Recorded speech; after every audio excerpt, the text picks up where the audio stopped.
Perhaps one of the most significant events in U.S. history took place way back in March of 1840. It ignited 30 years of brutal, unrelenting guerrilla warfare in America's southeast, and the subsequent effect on the national psyche lies somewhere immeasurable and astronomical. It is a tale of desperation, hope, greed, and revenge, all steeped in the incomprehensible man-made horrors of the Old West. This is the story of the Great Comanche Raid.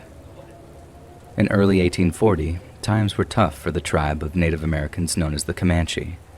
Several years of war with their rival Apache, as well as a catastrophic outbreak of smallpox, had severely weakened the numerous Comanche war bands. Another year of fighting might see their people wiped from the earth, so instead, they sued for peace. 3 Comanche emissaries rode out to the newly Texan city of San Antonio to meet with city officials, and were told that if the Comanche returned a dozen Anglo-American captives unharmed, then peace would be forthcoming. The emissaries agreed to return with captives in just over 3 weeks, but it was a promise they couldn't keep. Throughout their history, the Comanche were never a single, unified people. Despite being united by language, there were at least 12 different subdivisions of the tribe operating almost entirely independent of one another, as well as up to 35 independent war bands with shifting loyalties to the larger groups. On top of that, the Comanche differed from their fellow Native Americans in that there was no official power structure within their war bands. If a young Comanche warrior was skilled and charismatic enough, he could defy the wishes of his tribal elders, then lead a raid against just about whoever the hell he wanted. And the Comanche were prolific raiders. The word Comanche is taken from a Ute word meaning he who attacks me all the time, and it was through this culture of war and raiding that they acquired so many prisoners in the first place. Yet their division presented the peace emissaries with a huge problem, because the Anglo-American captives were spread out among the different groups and war bands, convincing each to give them up proved impossible. Relinquishing a captive meant losing a valuable source of slave labor, meaning their captives wanted ample compensation in exchange for their release. In the end, the emissaries were only able to negotiate the release of a single American prisoner within the allotted time frame. On March 19th, the day of the Texans' deadline, a Comanche delegation of 12 chiefs and 53 warriors returned to San Antonio. They had come dressed for the occasion. Some wore long braids woven with coyote fur and decorated with brightly colored feathers. Others wore huge, buffalo horn headdresses with their faces painted a garish sanguine red. It made for a magnificent sight, but it was one the residents of San Antonio found terrifyingly intimidating. When the Comanche met with Texan officials, one of the warriors dismounted, then dragged a filthy, frail young girl from the back of his horse. 16-year-old Matilda Lockhart had been captured 2 years earlier while working at her cousin's farm, and her return was supposed to be a cause for celebration. But when the emaciated, mutilated girl was revealed to a waiting crowd, her appearance had the opposite effect. Mary Maverick, the woman who helped nurse Matilda back to health, said that she was utterly degraded and could not hold up her head again. Her head, arms, and face were full of bruises and sores, and we were horrified to discover that her nose had been burned off. All the fleshy end was gone, and a great scab had formed, with both nostrils wide open and denuded of flesh. She told a piteous tale of how dreadfully the Indians had beaten her, and how they would wake her from her sleep by sticking a chunk of fire to her flesh, especially to her nose. Texan authorities were quick to question Matilda on the health of her fellow captives. She confirmed that at least a dozen of them were still alive, including 4 of her relatives, and claimed that various war bands would only release them if larger compensation was offered. This slightly contradicts the explanation of the Comanche peace delegates, who rightfully blamed the lack of unity among their people. Only one war band had agreed to release a prisoner, and while the others were open to negotiations, no agreement had been reached thus far. It was only then that the Comanche revealed the price for each captive's release, and it constituted a huge amount of food, medicine, ammunition, and blankets. While some argue that this was a simple miscommunication, Texan authorities viewed it as a slap in the face. In their eyes, the Comanche had brazenly defied the terms of their agreement, and they sought to detain the peace delegates until the remaining American captives were released. The Comanche were led to a one-story building next to the town's jail known as the Council House. Here, the warriors and their chieftains sat on the floor, as was their custom, while the Texans sat on chairs. A translator was then told to inform the Comanche that they were under arrest, but to the Texan's surprise, he refused. The visibly anxious translator claimed that if he did so, the Comanche would attempt to fight their way out. The Texans responded by placing several armed militia members in the room before reissuing their order to the translator. He did as they asked, then promptly fled. Upon learning that they were detained, the Comanche began to reach for their weapons. The Texan militiamen replied by leveling their shotguns and muskets while warning the warriors against belligerence, but their caution fell on deaf ears. At once, the Comanche rushed their would-be captors with knives and tomahawks drawn. The militiamen opened fire, wounding and killing several of their opening salvo, but they were quickly overwhelmed. In the blood-drenched chaos of close-quarters fighting, the Texans didn't stand a chance. Some accidentally shot each other in the confusion, while the battle-hardened Comanche warriors simply cut them to ribbons. They moved like lightning, slashing and stabbing and screeching their war cries, and within seconds, the Texans were dead. Outside the council house, the remaining Comanche heard the blood-curdling cries coming from inside and descended into a panic. Many believed that the Texans had set a trap for them and began firing arrows at just about anyone who came into view. At least one unarmed civilian was killed when an arrow cleaved its way into their skull. They died where they lay, with the smell of gun smoke in their nostrils and Comanche war cries in their ears. Once they had cleared a path of escape, the Comanche began to flee but were pursued by a number of militia reinforcements.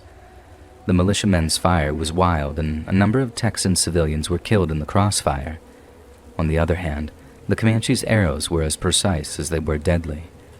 By the time a Comanche warrior was around 12 or 13 years old, they were such skilled archers that they were able to shoot horseflies out of the air at short ranges.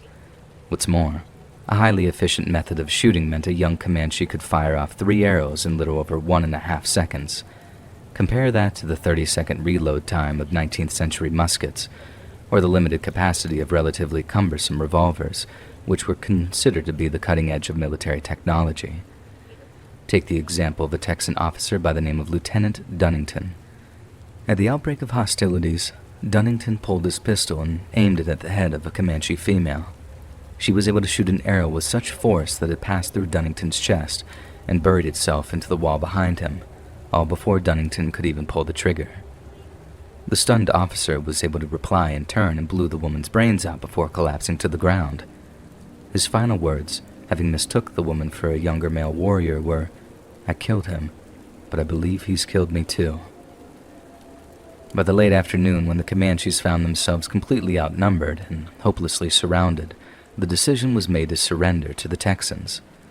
35 of their number had been killed in the fighting, while the remaining 29 were taken to the town jail as prisoners. Yet their capture had come at a heavy cost.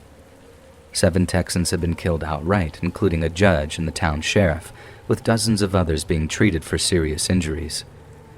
These injuries were treated in part by a German surgeon by the name of Dr. Weidmann, whose story is so fascinatingly horrifying that it's worthy of note. Weidmann happened to be in San Antonio on the orders of Tsar Nicholas I of Russia, who had assigned him the task of studying the relatively new Republic of Texas. As thanks for his services, the San Antonio authorities offered Weidmann ample financial compensation, but he proposed a considerably more gruesome form of acquittal. Instead of money, Weidmann requested the bodies of 2 slain Comanche warriors, with the intention of returning them to Europe for study. His wish was granted, and 2 days later, he boiled the bodies in a highly toxic chemical bath to strip away the flesh and organs and secure the preserved skeletons. Then, to dispose of the foul-smelling liquid remains of the 2 Comanches, Dr. Weidmann decided to pour the mess into San Antonio's only supply of drinking water, causing untold suffering to the unsuspecting townsfolk. Dr. Weidmann went from hero to villain in little over 48 hours, and once his heinous act of pollution was discovered, he was promptly chased out of town. Meanwhile, back at the town's jail, a single Comanche prisoner was released in the condition that he relay a message to the rest of his people. If all 15 American prisoners were released unharmed within 12 days, the surviving Comanche peace delegates would be allowed to live. If not, they would be executed. Exactly 1 week later, a Texan woman by the name of Mrs. Webster stumbled into San Antonio with her 3-year-old child in tow. Some reports state that Mrs. Webster had escaped from 19 months of Comanche captivity. But if she made it to San Antonio alive, it's only because her captors allowed her to. She was questioned on the fate of her fellow captives, but was unaware of their condition. Days went by, with no sign of the Comanche or their prisoners, and then finally, on the day of the deadline, another band of Comanches rode into San Antonio with 3 Texan captives in tow. One of them was a young boy named Booker, son of the previously freed Mrs. Webster. He too was asked what the condition of the remaining captives were. The story that he told was beyond horrifying. When word of the council house shootout reached the Comanches, they were enraged. The wives of the slain warriors demanded vengeance, and when it was granted to them, the methods of torture they conjured up were the stuff of nightmares. One Texan captive was slowly roasted to death over an open fire. Another was slowly dismembered, with the Comanches cauterizing the amputations to prevent blood loss and prolong their victims' suffering. Booker Webster had also heard of another captive Texan who was beaten, bound, then laid next to an anthill. The Comanche then sliced off the prisoner's eyelids and then watched as the ants devoured the soft tissue of their unprotected eyeballs. Other methods of torture employed by the Comanche involved the use of hot coals. Victims sometimes had white-hot pieces of firewood stuffed into their mouths or were tied down before it was heaped on top of their stomachs and genitals. As you can imagine, the news horrified the Texans, who flat-out refused to release their own Comanche prisoners. They were later moved from the city jail to a U.S. Army encampment at the head of the San Antonio River, but escaped in dribs and drabs over the years that followed. In the aftermath of the council house shootout and their chief's permanent detention by Texan officials, the Comanche hungered for revenge. The war chief of the Pennateca War Band, a man named Buffalo Hump, began riding between neighboring Comanche groups to converse with their warriors. At each stop, he made the case for a unified act of vengeance, a single brutal riposte that would avenge their fallen and captured brethren. Over the course of that summer, the young war chief gathered up a raiding party of between 400 and 500 Comanche warriors, and they began raiding the smaller settlements between Austin and San Antonio. With each raid, the war party grew stronger and stronger, until finally they were ready for much larger game. And on August 6th of 1840, citizens of the fledgling settlements of Victoria awoke to a harrowing sight. Almost 600 heavily armed Comanche warriors, resplendent in their martial finery, whooped their war cries as they galloped towards Victoria. They'd been caught completely unprepared, and they paid for their lack of diligence and blood. The Comanches swept through the town, slaughtering as they went, and when the opportunity presented itself, they scalped their fallen victims with glee. The quick and the fortunate were able to barricade themselves inside homes and businesses, while those with rifles took pot shots at the Comanche from windows and balconies. The warriors killed around 24 civilians, looted numerous stores and warehouses, then vanished almost as quickly as they'd appeared. 2 days later, the Comanches arrived at the small port of Linville, northeast of modern-day Port Lavaca. Thanks to the advance warning from Victoria, the vast majority of Linville's citizens were able to escape unharmed. They simply boarded the boats docked in the town's harbor and sailed out to a distance the Comanche were unwilling to pursue them. Yet, this meant that they were forced to watch as their homes were smashed, soiled, and looted by vengeful warriors who carted off the modern-day equivalent of $9 million worth of goods. Over the course of the next few hours, the jubilant warriors relished their moment of victory. They dressed themselves in a colorful cavalcade of Texan clothes, drank themselves legless on looted hooch, and took a horrifying amount of pleasure in torturing their captives to death. Only 6 of Victoria's citizens had been unable to escape in time, one of whom was a man named Hugh Orrin Watts, who had delayed his escape to retrieve a family heirloom. Hugh probably heard stories of the Comanche's brutality, yet it's likely he didn't know exactly what that entailed. But thanks to a serious error of judgment, he received a full and comprehensive education of what it meant to be a Comanche prisoner. It was a standard practice for Comanche warriors, as well as other Great Plains tribes, to inflict unspeakable horrors on those they defeated in battle. But this was not a moral decision, and those who employed such barbarity cannot truly be described as evil. You see, in a society where courage was prized above all, being tortured to death offered a warrior the opportunity to prove himself worthy of the title. To die with fortitude was a thing of great honor, and since he would be shown no mercy, he would show none in return. It's not clear how Hugh Watts died on the day of the Linville raid, but it's safe to say that it would have been agonizingly slow and unimaginably painful.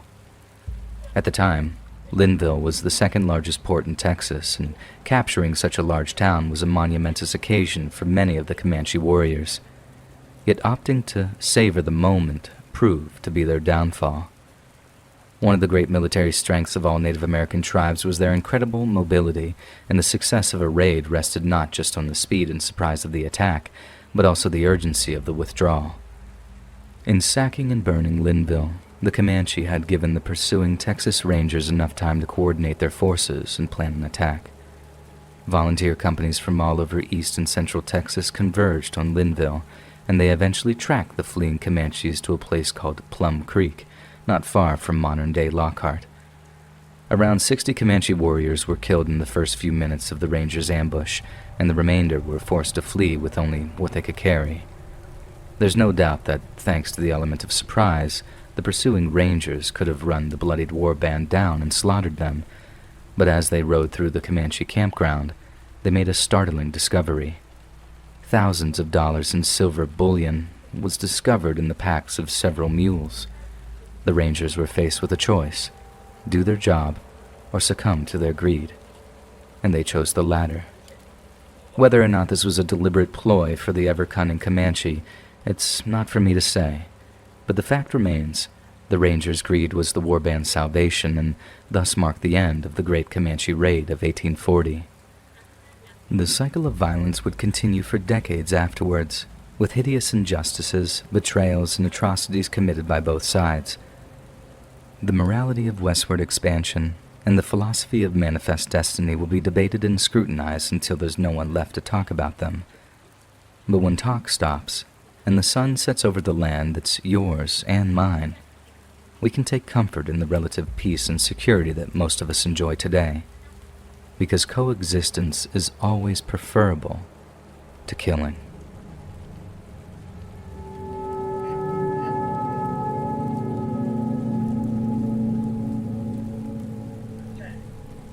My name is Ryan. I'm from southern Oklahoma, and I'm half Native American on my mom's side.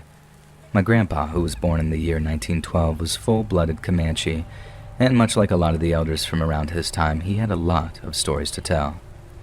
These weren't his own stories, and they were passed down from his grandfather in turn, and they're from a time before the Wild West was tamed, as they say. He used to tell us some pretty wild tales sometimes, of how our ancestors would talk to spirits using peyote cactus, or how they could shoot nickels out of the air with their bows and arrows. Most of Grandpa's stories were either interesting or insightful like that, but every so often, he'd tell us something a little darker. Now, I'm no expert in Native American history or culture, so I'm not going to pretend to be able to speak for other tribes, but I know that a lot of tribes were mostly peaceful hunter and gatherers who only went to war to defend themselves and their land. The Comanche were not one of those tribes. Basically, a bunch of other tribes forced the Comanche out of Wyoming and south into the Great Plains of Texas and Oklahoma. This is because we sucked at everything. We couldn't fight, we couldn't farm, and when we got to the plains, life sucked even harder, because the whole place is basically one big grassy desert. But then, the Comanches got horses from the Spanish, and because we didn't have much else going for us, we decided to get really good at riding horses.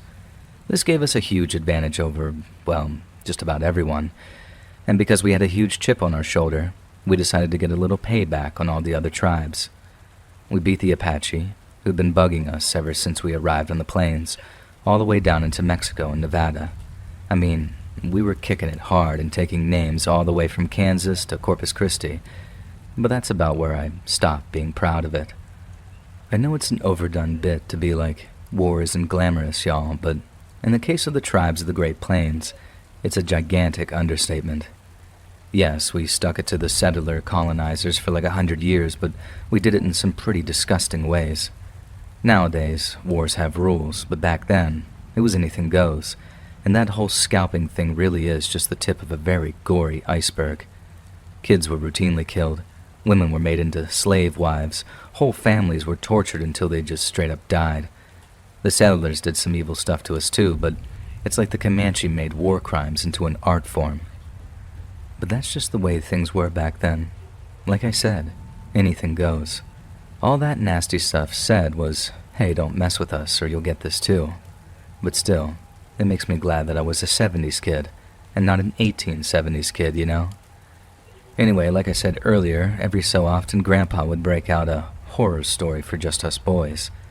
It makes me cringe a little to think about it now, but back then, those were my favorite kinds of stories to hear from him. Call it that morbid curiosity that all teenage boys have, but I was really into hearing about our people's badass past. And if I thought that it was an appropriate moment, I'd bug him until he told me one. He told me a few humdingers over the years, let me tell you, but the one he saved for Halloween when we were all hitting our mid-teens had the hairs on the back of my neck standing on end.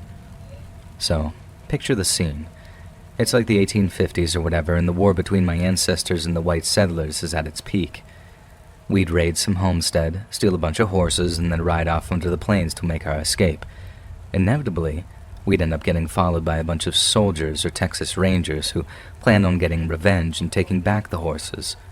Now on paper, getting chased like that isn't ideal, but the reality is, us Comanches enjoyed it when the Texans followed us out into the plains. See, we traveled much lighter, and had our pick of the best horses, so we'd always end up escaping. Then as the raiders wandered around the plains running out of food and water, we'd just hide out somewhere and watch them. After a few days, the Rangers would be really low on supplies, and you gotta remember, these dudes would ride for days at a time trying to catch us. They weren't just in and out real quick, 20-minute adventures, as they say. They rode for hundreds of miles at a time. But then, on their final night's camp before heading back to civilization, Comanche warriors would sneak up to their horses in the middle of the night and stampede them off into the plains before the Rangers knew what hit them. A really skilled group of warriors would stampede the horses through the Rangers' camp, wounding and killing a few of them while robbing them of their transport in the process. The result would be a few dozen stranded Rangers facing a 7-day walk with no food or water if they ever wanted to see home again. And by the sounds of things, not many of them did. Grandpa said that a lot of the time the Comanche wouldn't even waste bullets or arrows on the stranded Rangers. They just watched them on horseback from a distance, taunting and laughing at them. Some men collapsed from heat stroke and died where they fell. Their comrades were forced to keep going, probably looking back in time to see their friends being scalped and butchered. I can't even imagine how horrifying it must have been to see that, and to wonder how long it'd be before it was your turn to die. Dehydration killed the next bunch, and when the group of Rangers was in a weak enough state, the Comanches flew in, finished them off, and then went off looking for their horses to add to their collections. But every so often some ranger or soldier proved much tougher than the others, and could be seen wandering back home alone long after their fellow rangers had died or deserted them. These were the guys who actually earned a little respect from the Comanche, but unfortunately, not their mercy. In fact, it became a kind of a game to mess with the final survivor. The Comanche would do things like pour water on the ground about 100 meters ahead of them, and then watched as they rushed to suck up the mud it produced. They'd do other stuff like ride up real fast and then lean over to one side, and then slap the lone survivor around the head before laughing. I asked Grandpa why the ranger didn't shoot him, but he explained that they'd be too weak to hold their rifles by that point. All they had left were swinging a knife or hatchet all pathetically while the Comanche screwed with them. The point is, it became a game to do stuff like that, and more often than not, the Comanche ended up killing this lone survivor, stripping their corpses, and then riding off to do it all over again once they were good and ready. Anyway, in this one story, my Comanche ancestors are trailing this lone surviving Texas Ranger, waiting for him to drop his rifle so they can swoop in to start messing with him. He'd been going on no food or water for a long time, kind of going along through the grass into the featureless horizon, longer than the warriors had ever seen any lone survivor go before him. And then finally, he spins around, takes a wildly inaccurate shot at the Comanche's direction. The bullet whizzes harmlessly past them, and the Comanches start laughing and taunting the ranger. But then, the ranger starts laughing back at them. Confused, the warriors ride in closer, then draw down with their lances on him. Most other in his place would have tried to run or fight. Heck, some even took their own lives to save them from what they knew was coming. But instead of doing any of that, the ranger tears open his shirt, points to his heart, and with a big smile on his face, starts goading them to kill him and get it over with. The Comanche didn't understand what he was saying, but with a gesture like that, it didn't need any translating. The Comanches looked at each other, impressed by the man's bravery in the face of death. But as they did so, the man shoved aside their lances and carried on his march along the plains. Obviously, the Comanche followed the man on their horses, watching in bemusement as he continued laughing and joking with himself. To try and find out if the man was brave or if he'd simply lost his mind, one of the Comanche leaned in with their lance and stabbed the man in the arm deep enough to draw a heavy amount of blood. The man didn't cry out in pain. Instead, his laughter intensified. He then tore off his shirt and began cupping his hand under the wound, letting his own blood pool in his palm before he gulped it down in a mad, desperate thirst. Now to us, this is a clear sign as any that the guy had completely lost his mind. But drinking blood wasn't nearly as extreme to the Comanche as it is to us. If they were in a bad spot and couldn't find any drinking water, it wasn't uncommon for the Comanche to drink a little tortoise or jackrabbit blood to prevent them from keeling over. So to them, having this guy drink his own blood wasn't a deciding factor in if he was crazy or not. I can already hear most of you asking, why does this guy's mental health have anything to do with how the Comanche are going to treat him? Well, if a person was really brave, then it was an honor to kill them and take their scalp. But if they were crazy, the Comanches believed that they had bad magic about them. It was no honor to kill someone barely capable of defending themselves, and whatever badness was in their victim, it might jump to them, to put it simply. The Comanche didn't have any set religion or anything like that. They had their customs and traditions, but spirituality tended to be a person-to-person thing. Some warriors prayed to lucky trinkets for protection, others worshipped pet crows, but everyone agreed that there was a kind of magic in the world. Sometimes that magic worked for good, sometimes for bad. So still unsure that the lone survivor was mad or not, one of the Comanche rode forward, intent on taking a trophy. He scalped the survivor, standing up, slicing around the base of his skull before pulling away at the bloody mess of hair and flesh. Again, the man just laughed louder and harder when another might have just howled in agony. And once the warrior was done, the lone survivor turned around, saw his own bloody scalp flapping in the wind, and began to clap. As you can imagine, it took a lot to freak out a hardened Comanche warrior, but the display the scalped and bloodied survivor was putting on was unlike anything they'd ever seen. It took a minute or two before they figured out what they wanted to do with him, but in the end, they decided that they had to break him. This guy was human, and a weak European one, they thought, too. He might have been acting strong like a Comanche, but they were going to prove that he wasn't all that. They jumped off their horses, knocked the guy to the ground, and tied him up and staked him down. The Comanches then got a small fire burning, stripped the dude naked, and then lay him near the fire, legs spread, with the fire near his you-know-whats. The plan was to drag him closer and closer to the fire, legs wide open until his junk was burned to a crisp, and even the most incredibly courageous of warriors broke at the threat of that. But once again, the shirtless, blood-soaked, scalpless survivor just laughed, and this time, he starts nodding his head as if to say, "Do it, do it." And this was the last straw for the Comanches. If this guy didn't care about his junk getting roasted, if he actually wanted it, then there had to be something deeply wrong with him, and the Comanches took that as some very bad magic. Kill a person with that kind of magic in them and the effect could be deadly, not just for the warrior who did the deed, but their entire extended family too. With that being the case, The warriors just left him there, and then rode off before the guy's bad magic could follow him. The last they saw of the guy, this guy was walking back home, naked as the day he was born, scalpless, and covered in blood. And for around a quarter mile they could still hear him laughing to himself. Of all the stories my grandpa told me, that's the one that creeps me out the most, because it's not really about evil spirits or demons or any of the messed up things the Comanches or the Texan Rangers did. It's about how war can make a man lose his mind to the point he's not even really a person anymore. It's like he went out, thinking that he was fighting monsters, and then became one along the way.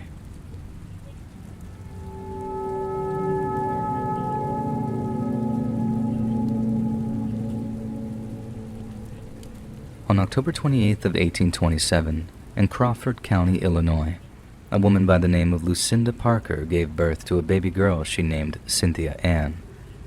If she'd remained in the state of Illinois, little Cynthia might have led an unremarkable life, but around the age of 9 or 10 years old, her parents made a monumental decision.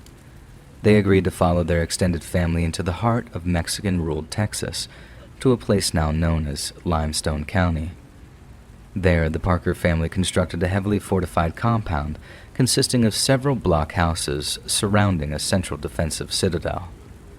It was christened Fort Parker, and within just a few short weeks, the entire Parker clan had been joined by a bevy of other Anglo-American settlers who dreamed of peace, piety, and prosperity. By the spring of 1836, the Parkers had tilled half a dozen plots of land and were busying themselves in preparation to farm it. The work was endless, the heat oppressive, and the land near barren, but for a time, the Parkers were happy, healthy, and free.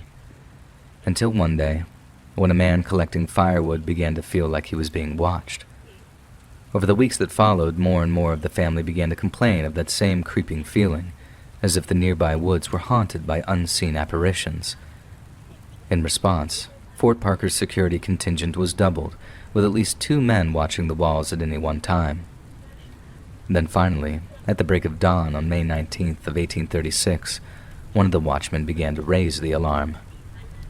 The terror in the young man's voice was heard by each and every one of Fort Parker's inhabitants, and as armed settlers scrambled to man the fort's crude battlements, they immediately understood his fears. A huge war party of Comanche and Kiowa warriors was galloping across the plains towards the fort, but just before passing into range of the settlers' muskets, the party halted and began waving a huge white flag. The settlers held their fire, hoping that the warriors had simply come to talk or trade. John Parker knew otherwise. The Comanche and their Kiowa allies had quickly worked out that a large piece of white cloth had some kind of magical effect on the Anglo-American settlers. Upon waving one in their direction, a heavily armed, well-defended group would sometimes completely let down their guard, making them ripe for the slaughter. It only took 1 or 2 instances of this feigned surrender tactic before outrage swept across the prairie, and John Parker knew all too well that it was a trap. Cynthia Ann's father, Silas, proposed that the settlers strike first, claiming that 5 good men would be enough to defend the fort if properly supplied and positioned. His brother Benjamin disagreed. The 48-year-old knew how skilled the Comanche were at scaling enemy fortifications, and argued the defenders would last just minutes before being overrun. According to Benjamin, the best that they could hope for was to play dumb, attempt to negotiate, and buy the women and children enough time to mount an escape attempt when the assault finally came. And at that, he volunteered himself to be the doomed emissary. As the Parkers watched an unarmed Benjamin walk out of the fort and towards the mounted Comanche, they knew it was the last time they'd ever see him alive. Yet they honored his last request, gathered up a few essentials, and prepared to flee into the nearby woods. Silas took charge of the defenders, instructing them to open fire as soon as Benjamin had been killed. They fought like lions, and a handful of Comanche were killed by their musket fire, but they were drops in a torrent of violence that spilled over Fort Parker with a terrifying speed. Their final stand bought their families a few minutes, but for some, it wasn't enough. Samuel Frost and his young son were cornered by the Comanche as they attempted to flee. Frost was forced to watch the scalping and execution of his young son before he too was mutilated and murdered. John Parker's wife was almost out of the fort when she turned around for one final goodbye. Instead, she witnessed a trio of Comanche warriors castrating her husband while he wailed in agony. The sight was too much for her to bear. She collapsed to her knees, broken and sobbing, and was captured by the Comanche. Cynthia's mother and her two youngest siblings slipped away with the help of an armed teenage boy. Cynthia herself was not so lucky. She was quickly surrounded by Comanche warriors, picked up, and then thrown onto one of the horses. Then, after looting and burning the fort, the warriors departed.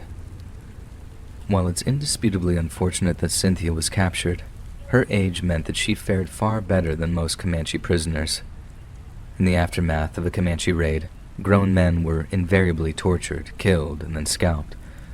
Older women were violated by groups of warriors, then tortured and executed in similar ways to the menfolk, while younger women were sometimes taken as slaves.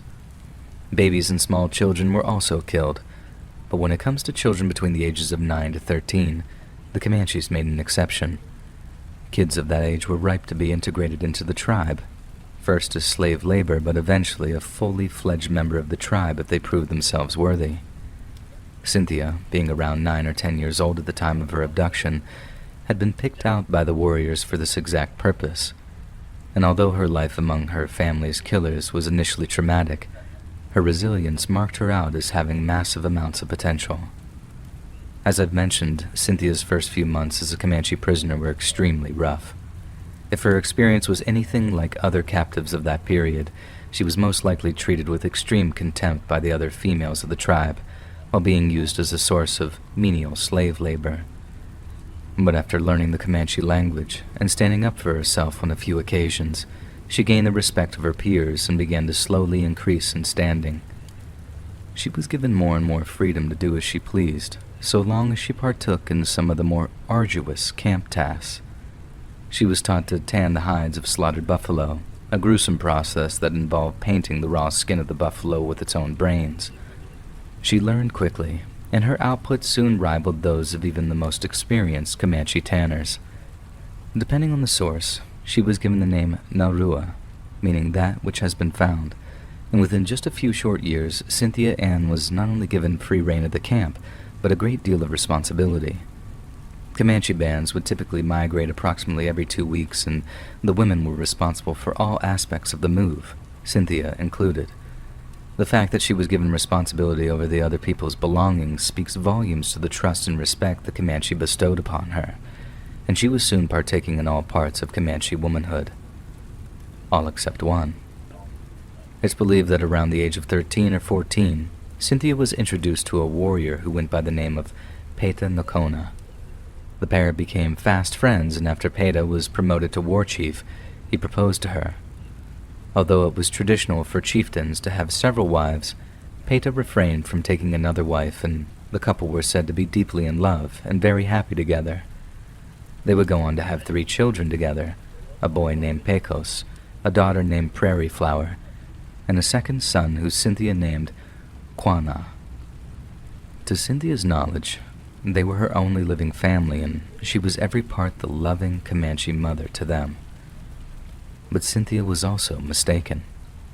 Several members of the Parker family had miraculously survived the massacre at Fort Parker, and once they were back on their feet, they set about searching for their missing relatives. Decades passed, and time after time they were told that Cynthia was most likely deceased. But the Parkers were also acutely aware of the Comanches' habit of integrating children into their war bands, and they never gave up on looking.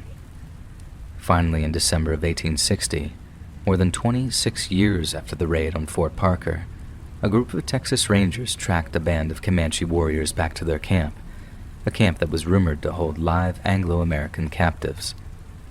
As dawn broke on December 18th, Ranger Captain Saul Ross sent a detachment of 20 men to position themselves behind a chain of sandhills overlooking the camp, the goal being to cut off any potential escape route. The remaining 40 Rangers then crept up the crest of an adjacent hill, then attacked the completely unprepared Comanche in unison. It was an incredible achievement. It wasn't often that a people so tactically masterful as the Comanche were caught unaware, and the result was nothing short of devastating. The entire war band were either killed by the attacking Rangers or picked off by the blocking force atop the sandy hills. At one point, a Texas Ranger found himself face to face with a terrified Comanche woman. He aimed his revolver at her and prepared to defend himself, but hesitated when he noticed that the woman held a baby in her arms. Having decided to take the woman prisoner, the Ranger began barking rudimentary orders at her, gesturing wildly for her to sit down. But as he did so, he noticed that unlike her fellow Comanche, this woman had pale blue eyes and a lighter, sandier brown hair. The Ranger asked the terrified mother in clear, plain English, "Who are you?" And in reply she said, "Me Cincy, Cincy Ann." By 1860, the story of the massacre at Fort Parker had gained international infamy. The Texas government had named a county after the family, with Cynthia Ann being a household name in all four corners of the state. The ranger who found her must have immediately recognized who was sat in front of him and marked it one of the most monumentous recoveries in ranger history. Captain Ross rushed Cynthia back to nearby Fort Belknap, then summoned her Uncle Isaac to deliver the good news.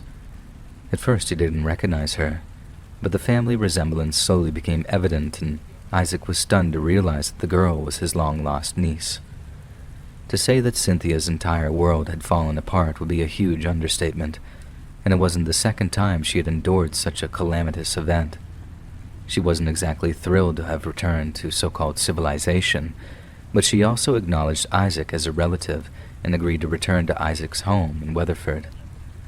Shortly afterward, the state of Texas compensated Cynthia by granting her 5,000 acres of land and an annual pension of $100 for the next 5 years. They appointed her Uncle Isaac as her legal guardian, wishing her a long and happy life, then left her to decompress. By all accounts, Cynthia tried her best to reintegrate back into Anglo-American society, but adjusting to such a radical culture shift proved a feat too difficult to accomplish a second time. Her Uncle Isaac would sometimes catch her performing intricate rituals involving fire and tobacco smoke, and he once asked her the purpose of such things. In broken English, she told him that they were prayers for the husband and children she'd lost, and prayers that she could finally be happy with her blood relatives. At one point, a man fluent in the Comanche language came to visit Cynthia in the hopes of learning more about her time living with the tribe. Initially, Cynthia stared daggers at him, having long grown tired of being gawped at by curious white men. But when he spoke to her in Comanche and invited her to talk, she quite literally threw herself at the man's feet, and in a voice that trembled with tears held back, she replied, "Yes, let us talk." For Cynthia Ann, her time with the linguist was perhaps the happiest in recent memory. She shared a great deal with the man, not because she enjoyed his company, but because she could finally communicate herself properly. When they tried to have dinner, Cynthia playfully chastised the man, stealing away his cutlery as she told him, "We can eat later, but now we talk." Perhaps there was a slim chance for Cynthia, but it died along with her daughter, Prairie Flower, who succumbed to influenza in 1864. The grief of losing her final child drove her over the edge, and she began to engage in a series of grisly Comanche grief rituals. She would slash at her breast with a razor-sharp knife, dribble the blood onto some tobacco, and then inhale the smoke it produced when put to flame. And she did this for hours on end, on a daily basis, until she finally made the decision to stop eating. After wasting away for the better part of a month, 43-year-old Cynthia Ann Parker passed away in March of 1871 and was buried in Foster Cemetery near the small town of Poynter, Texas. Cynthia Ann's story, as well as that of the wider Parker family, is perhaps one of the most horrifying, heartbreaking, and underexplored in all American history. But not all of their lives had had such tragic endings, and as an epilogue, I'd like to touch on the life of Cynthia's younger brother and fellow Comanche captive, John Richard Parker. Much like his sister, John was raised as a Comanche, but his upbringing was radically different to that of Cynthia Ann. Comanche boys between the ages of around 9 to 14 led lives that would inspire envy in their modern-day counterparts. They had absolutely no responsibilities, no chores, no formal education. They They just played around with their bows and blunt arrows, rode around on horseback, and generally did as they pleased. They did this day in and day out for years, and by the time they were young men, they were phenomenal archers and master horsemen. John spent 6 years with the Comanche from the ages of 6 to 12 years old, but was ransomed back to Texan authorities in 1842. In contrast to his sister, 12-year-old John made an attempt to reintegrate himself back into Anglo-American society and soon ran away to rejoin his Comanche war band. The Comanche were no doubt delighted with his decision, and even the most skeptical of warriors would have been impressed. The boy had deserted his own blood relatives to rejoin the war band, a demonstration of loyalty tantamount to an oath of allegiance. John would have no doubt spent the next few years preparing to become a fully fledged Comanche raider, and by the time he was 18, he was participating in devastating raids deep in the heart of Mexican territory. This means John would have participated in all the torture, murder, and violation that came with successful raids, and by the time he was a veteran warrior in his mid-20s, it's likely he'd killed hundreds of soldiers, civilians, and rival Apache. Yet it was on one of these raids that John almost met his end, not by the tip of some Apache arrow or Mexican bullet, by an invisible killer, responsible for more death than any weapon of war. After one particular profitable raid, John's war band were on their way back to Texas when he began to feel ill. Before long, he was too sick to ride, and with a rudimentary medical exam, his fellow warriors discovered that he was suffering from smallpox. The Comanche were well aware of how devastating the disease was, and John understood that he had to be abandoned in order to protect his brethren. It's likely he accepted this fate with a quiet stoicism, as would be expected of him as a warrior, but to alleviate his suffering, his Comanche comrades ordered a captured Mexican slave girl to stay with him until his death. Miraculously, not only did John survive his bout of smallpox, but his impromptu caregiver failed to contract it in turn. As she nursed him back to health, the pair fell deeply in love, and after returning the girl to her family, John proposed, and they were married. Incredibly, John would later return to the United States at the outbreak of the Civil War. His motivations for doing so are unclear, as he most likely felt no loyalties to his former home, but he soon signed up with a group of Texan Confederates and rode north to battle the Union. He most probably served with groups of so-called bushwhackers, Mounted Guerrilla United, which conducted lightning-fast raids against Union positions, before disappearing again in a cloud of dust and gun smoke. Their tactics would have suited his unique Comanche skill set, and his commanders no doubt used him to devastating effect. Shockingly, John survived the Civil War and returned to his home in Mexico following the collapse of the Confederacy. The loot he came home with made him a very wealthy man, and he was able to purchase his own ranch on which to raise a family. He lived to the ripe old age of 85 and died peacefully of natural causes sometime in 1915. John's life and death provided a remarkable silver lining to the violence and grief of the raid on Fort Parker. He is once living proof that the Comanches were not monsters, merely a nomadic, primordial civilization shaped by centuries of deprivation, forced migration, and inter-tribal warfare.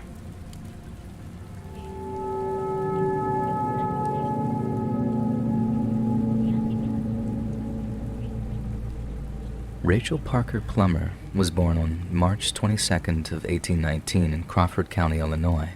She was the second cousin of Cynthia Ann Parker and joined the rest of the Parker clan in their migration south to Texas before being captured in the raid that forever changed their family. She was described as a red-haired beauty of rare courage and intelligence, and later married a man named Luther M. Plummer, who somehow survived the raid that saw his wife taken into captivity. In the chaotic aftermath of the attack on Fort Parker, 17-year-old Rachel was seized by mounted warriors who also captured her young son. She was no doubt violated during that night's camp, but later wrote that she never wished to revisit the subject in any of her literature. To narrate their barbarous treatment would only add to my present distress, she wrote, for it is with feelings of the deepest mortification that I think of it, much less to speak or write of it.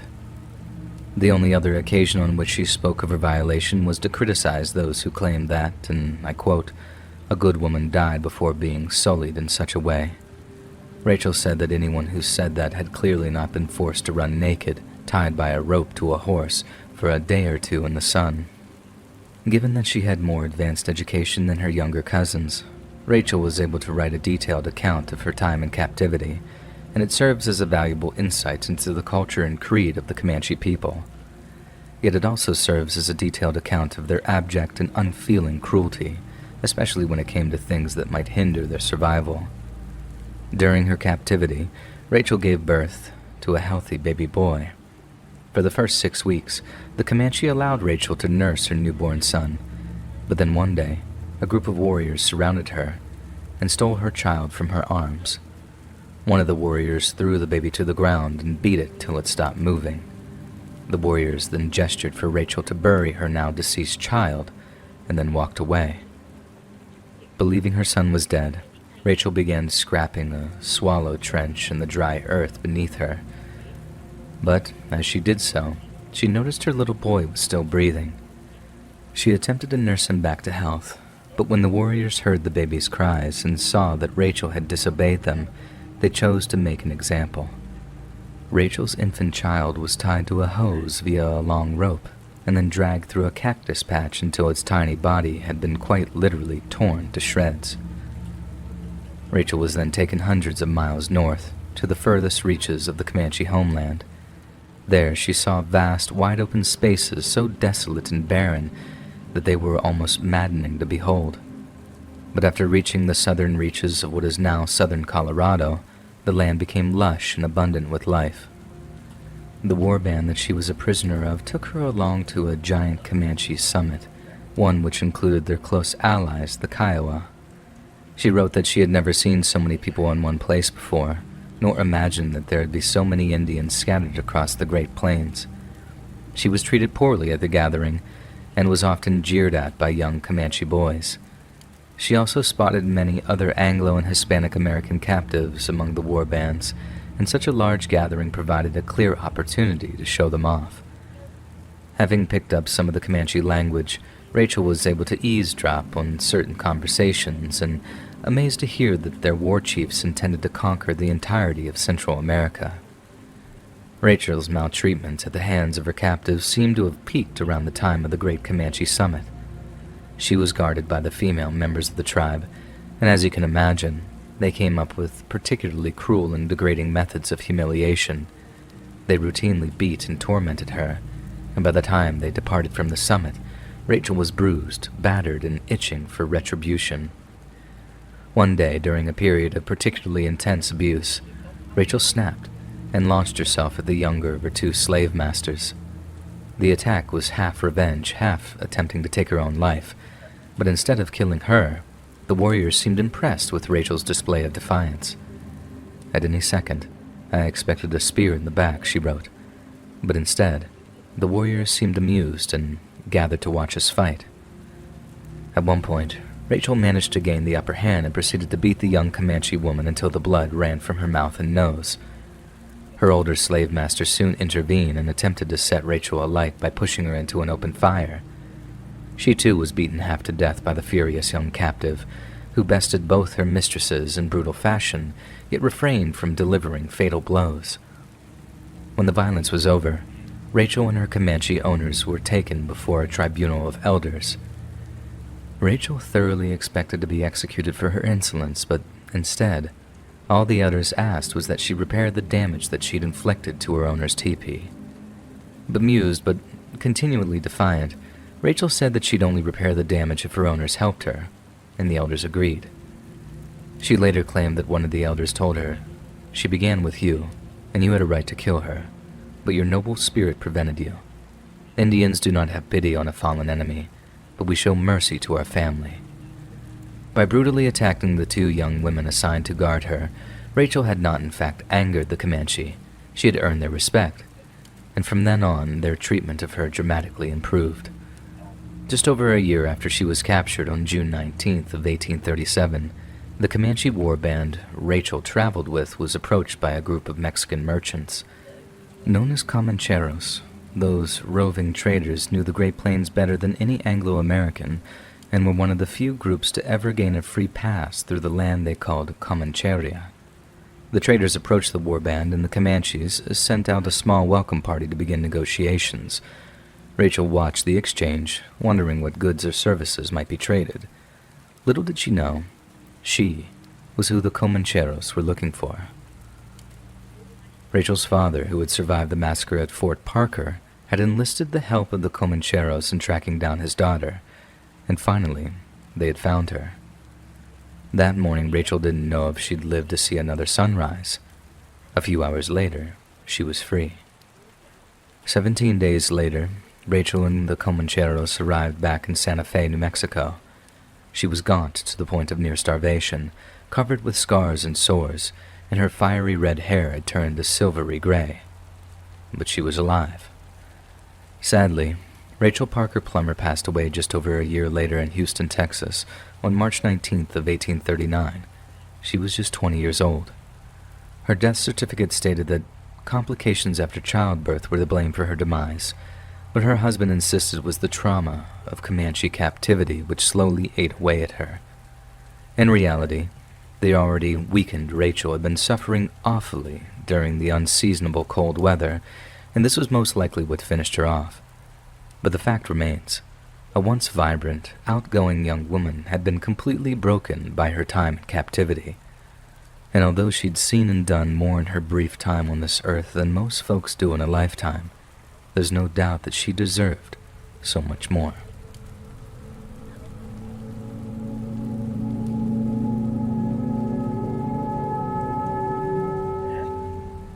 We have an old legend in our family. I don't know how true it is, but I guess that's why they call it a legend. It's been passed down for generation to generation. I know that much, as my great-aunt remembered my great-grandpa telling the story, too, so I don't think it's something my grandpa just pulled out of his butt after a night of gin and Clint Eastwood movies. The story goes that some distance back, we have a Native American ancestor who was part of the Tonkawa tribe. They're located around Texas and Oklahoma, maybe New Mexico too. But when Forefather was just a child, something terrible happened that caused him to leave his home and move up to Chicago. There he met our distant foremother, and the rest is literally history. But the thing that caused him to up and move is one of the most awful things I've ever heard. So, just a little backstory. The Tonkawa were a tribe that was mostly friendly with the United States and all its westward settlers. The other, more dominant tribe in the area, the Comanche and the Apache, used to bully the hell out of the Tonkawa on any chance they got, so they turned to the U.S. Army for protection, and occasionally helped them track down Comanche as a kind of screw you to their old enemies. Then some other guys who liked to hunt Comanche were called scalp hunters. These were mercenaries that would go and kill a bunch of Comanches and then bring back their scalps to big towns to swap them for cash. These guys would sometimes search out Tonkawa camps as places to rest and trade, so unlike some other more famous tribes, the Tonkawa were generally pretty stoked to see foreigners on the horizon, even if they did look like they were armed for bear. So one day, a whole load of these hairy, stinky-looking dudes show up at our forefathers' camp and then start making themselves a little too comfortable. They're eating the Tonkawa food, helping themselves to tobacco, and it's not long before they outstayed their welcome. Eventually, one of the warriors approaches them and tells them to leave. The scalp hunters just opened up on him before anyone had a chance to defend themselves. Everything becomes chaos, and our forefather runs for his life and then hides out on the prairie for a while until things blow over. Sometimes you could actually hear the scalp hunters searching for him, but he stayed hidden until it was safe to come out. Hours later, our forefather trekked back to this village under the cover of darkness. It was easy to find. He could see it burning in the distance. He rushed over to search for any survivors, but what he saw was a vision of hell itself, he described. Among the burning teepees lay the bodies of almost everyone he'd ever known, and they were butchered in ways that gave him nightmares for the rest of his life. He never spoke about it in detail, but I could imagine the kinds of things he saw. The story goes that these particular scalp hunters were running a murderous kind of scam. They were being paid for Comanche scalps, but no one could tell the difference between a Comanche scalp and that of any other Indian. No white man could tell the difference between an Indian scalp and a Mexican, for that matter, so These guys were just on a murderous rampage all over the borderlands, killing whenever and whoever they pleased. Our ancestor had his whole entire life burned in a few hours, leaving him with nothing and no one. The story goes that he walked all the way to El Paso and almost died on the journey. He was so dehydrated and hungry that at one point he sees this buffalo keel over in the distance. He then rushes over, tears the thing's stomach open with his teeth, and then starts eating the half-digested mush in the buffalo's stomach. I honestly think I'd rather die than do something like that, but I guess I've never been that hungry or thirsty before. He made it to El Paso, ended up surviving and working there until he had enough money to move north, and then move he did. It seems crazy that he managed to pull something like that off. Some orphaned Indian kid all on his own like that in a place they weren't very popular. Makes sense that he moved north as soon as he could. I'm not one of those people who flaunts my native heritage when it's so distant and obscure to me, but I'm very proud of my forefather, especially if he managed to pull off such an incredible feat of survival. Maybe I got a little of that in me too. Well, here's hoping, anyway.